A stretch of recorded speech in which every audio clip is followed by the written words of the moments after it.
Eu queria saber quem é o Henrique. Eu também. Ah, eu amo!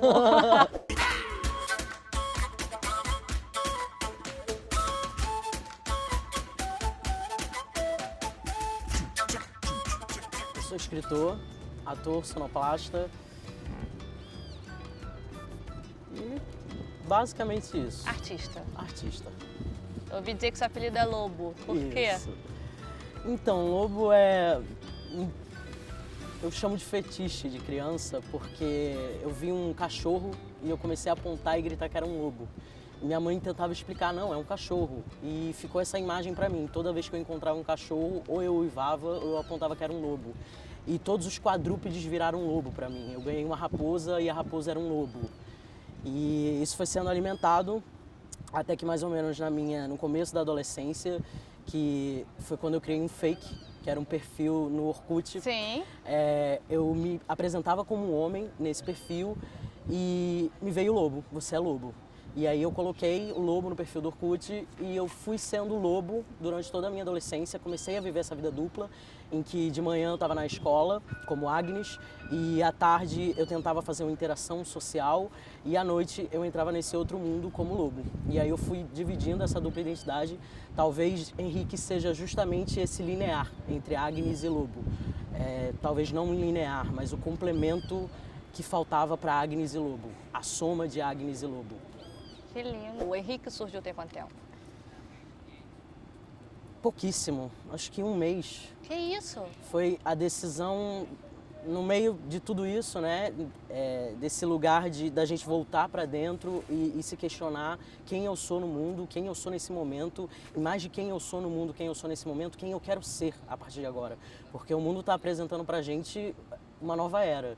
Isso. E eu acho que é inconcebível entrar numa nova era sendo dessa era antiga como ser. Então me veio esse estalo de não é Agnes, não é lobo, é outra coisa, é outro lugar. Que lugar é esse?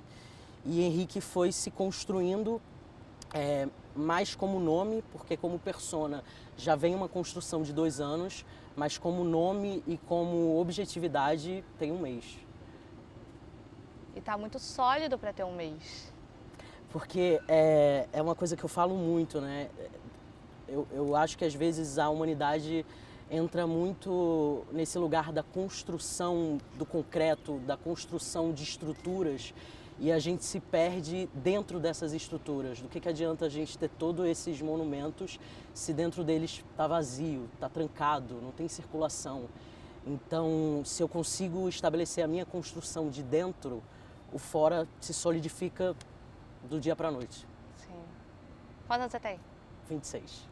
Ah, eu faço 26 no domingo. Calma, virginiana. Primeiro dia, as primeiras horas. Na verdade, já me falaram que eu sou grau 0. Eu tenho uma juba, né? Não adianta eu dizer que eu não tenho um pé em leão. Mas eu tô ali, no caminho. Como é que é ser artista para você? Eu acho que mais do que ser é estar. Eu acho que o lugar do artista tem a presença. E sempre que eu me perco, porque Lobo e Agnes tem isso, né? Um me traz para o passado e o outro me joga para o futuro o tempo inteiro. E talvez Henrique seja esse presente, que é também o lugar do artista. É o estar. Que é o eu estar. tô aqui, eu tô agora. Sim, sim. E você consegue ganhar a vida com a sua arte? Que eu sei que isso é uma dificuldade para muitos artistas, né? Ganhar a vida, sim. Ganhar a matéria... Ela tá ganha já. Tá ganha. Mas o sustento econômico, não. E você tem alguma segunda profissão? Não. Não. Você mora com seus pais? Não. Mora sozinho? Moro sozinho. Eu tenho a ajuda da minha mãe. Tá, entendi. Minha mãe mora em Recife, eu sou pernambucano. Olha, achei que você era baiano. Quase. Eu sou pernambucano e eu tô morando no Rio de Janeiro tem mais ou menos 6 anos. Eu vim pra cursar a faculdade. Você fez o quê? Eu fiz teatro na Aonde? Cal. Ah, na Cal. E foi isso, eu me formei e tô no mundo. E ficou? E por muito tempo eu tive essa questão, eu vou me formar e eu vou voltar para Recife. Só que aí eu me vi nesse paradoxo de quem eu sou, quem eu quero ser, e não tem como eu voltar para um lugar quando eu não estou em nenhum lugar. E o Rio de Janeiro também é essa abertura para a arte. O Rio de Janeiro, Sim. São Paulo ainda é um centro cultural muito forte, Sim. apesar do poder público ainda não dar tanto suporte para isso, o poder social dá ainda. E eu espero que isso possa crescer. Eu acho que a história, né? A Lapa ainda ferve, ainda pulsa, né? Sim. Aqui, isso aqui é história pura.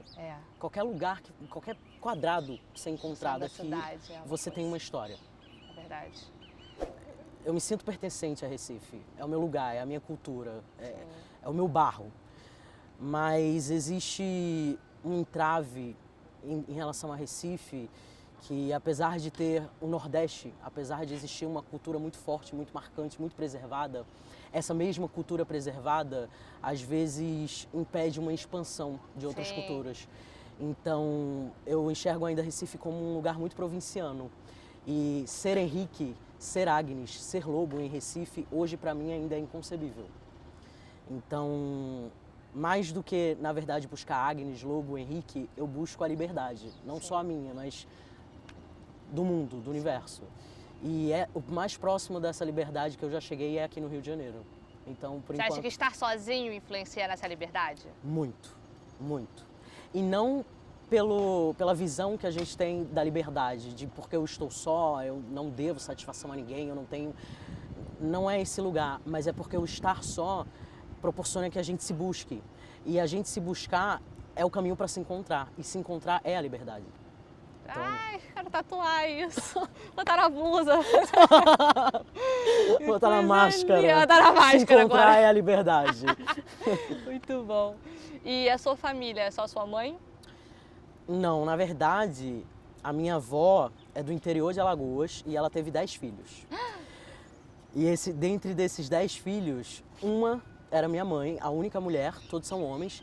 E isso, inclusive, narra quase toda a nossa trajetória, porque a minha mãe, eu sou adotado, e quando a minha mãe me adotou, ela queria uma menina, porque ela queria uma companheira, porque ela viveu a vida dela inteira cercada de homens. E mãe solteira? Mãe solteira. Ah. E era eu, que não é exatamente uma menina. Então, esse processo ultrapassa muitas camadas, porque tem a minha busca, tem a busca da minha mãe, tem eu entender a minha mãe, tem a minha mãe me entender, a gente se entender enquanto a gente entende todo o nosso entorno. Então, é muita camada. Eu quero saber qual que é o seu sonho. Olha, essa pergunta é bem capciosa. Eu já tive muitos sonhos, dos mais variados. Eu acho que o primeiro sonho que eu me lembro, que eu tive mais concreto, foi mais ou menos aos 11, 12 anos, que eu sonhava em ter uma barba. E acho que mais ou menos por volta dos 15, 16, eu comecei a sonhar em ter respeito. E eu não sabia exatamente por quê, porque até então nada estava dado, nada estava declarado, mas eu sonhava em ter respeito. É o mínimo. E para mim não fazia sentido, mas era isso que eu queria. E aí, em algum momento, aos 17, 18, eu comecei a sonhar em ter muito dinheiro. E eu acho que... É uma coisa para outra que não tem nada, né? Mas, de alguma forma, está tudo interligado, Sim. porque eu projetei no dinheiro o respeito. Assim como eu projetei no respeito a barba. E aí, quando eu cheguei aos 20, que foi quando eu cheguei no Rio de Janeiro, o meu sonho se transformou em fama. Que, na verdade, é o dinheiro, que é o respeito, que é a barba. Como foi a pandemia para você? O isolamento social?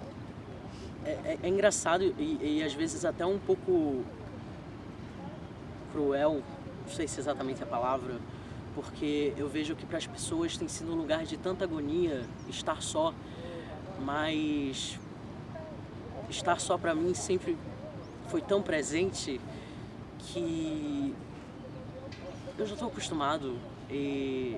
Na verdade, não é um lugar de desconforto, não é um lugar de incômodo. Eu cresci só por todos esses recortes que eu já coloquei, Sim. Adotado, e quando cheguei aqui, nordestino, no meio desse processo, uma mulher lésbica, mais pra frente, um homem trans. Então, estar isolado hoje é só um rótulo para o que eu já vivo a minha vida inteira. E não só eu, mas todas essas minorias e outras que eu não alcanço na minha vivência, mas que eu alcanço na minha vivência como ser humano, porque na verdade é isso. Eu posso ser um homem trans, mas esse ser é nosso, porque a gente é uma coisa só. tem como separar, pra mim, pelo menos. Sim. E qual foi a coisa mais inusitada que já aconteceu pro lado bom agora? Foi durante o espetáculo Menines. Na verdade, todo o espetáculo foi inusitado do começo ao fim, da forma como tudo aconteceu, como tudo se deu. Existiu aquele lugar do amor, do acolhimento, do respeito e toda essa receita que eu já coloquei aqui. E foi em São Paulo, numa apresentação no Itaú Cultural, em que a plateia inteira era mais ou menos de 15 anos para baixo. E aí terminou o espetáculo e várias crianças queriam falar com a gente, conversar. E uma criança de 12 anos contou como que ela contou para a mãe sobre ser transgênero.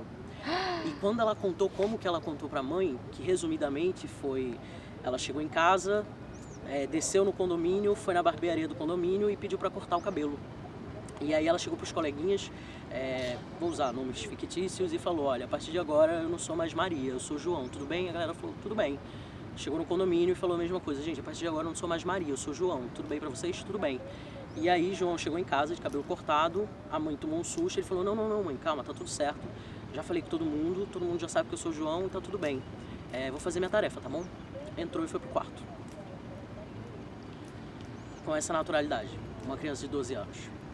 E a mãe de João é uma das mães do grupo As Mães pela Diversidade, que é um grupo de mães que surgiu em 2007 para lutar pelos direitos de seus filhos LGBTQIA+. E inicialmente era o direito ao casamento, só que essa luta foi crescendo e hoje é um grupo que existe em todos os estados do Brasil, em várias cidades, e elas seguem na luta por direitos e promovem acolhimento tanto de filhos quanto de mães, né? Porque na verdade a transição é uma coisa que não acontece só com a gente, acontece com todas as pessoas à nossa volta. Então tem uma das falas dessas mães que ela fala o seguinte: ter um filho trans é transicionar junto com esse filho. Se você pudesse deixar uma mensagem, não sei para quem, para sua família, para o mundo, para a sociedade, para o Rio de Janeiro, para Recife, uma mensagem que você deixaria, qual seria? A mais piegas de todas, mas eu acho lindo essa breguice da vida, que é amar.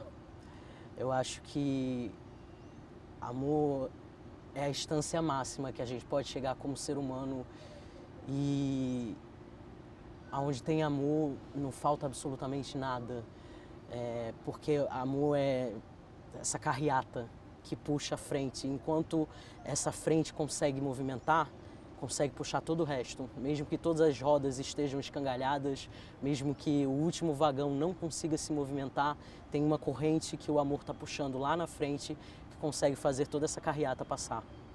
Então, com certeza, amor. É o que todas as religiões falam, né? Todas elas dizem a mesma coisa. Nenhum fala assim: vai fazer mal pro seu amiguinho que vai dar certo. Ninguém, cara. Faz assim, sacaneia ele ali que vai dar bom. Não é? O amor, ele é universal. Ele é a língua que não precisa de movimento bucal.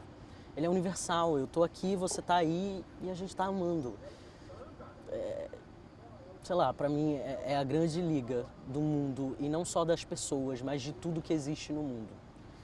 E talvez o que tenha sido a grande falha da humanidade é que a frase máxima, né, religiosa é: ama ao próximo como a ti mesmo. Que amor que eu estou delegando a mim? Porque se eu vou amar o próximo como a mim mesmo, então eu preciso pensar como eu estou me amando, porque a forma como eu estou me amando é o amor que eu vou delegar ao próximo. Então talvez é isso, mais uma vez a construção de dentro para fora. O autoconhecimento é a liberdade também, né? Autoconhecimento é liberdade. Para mim, acho que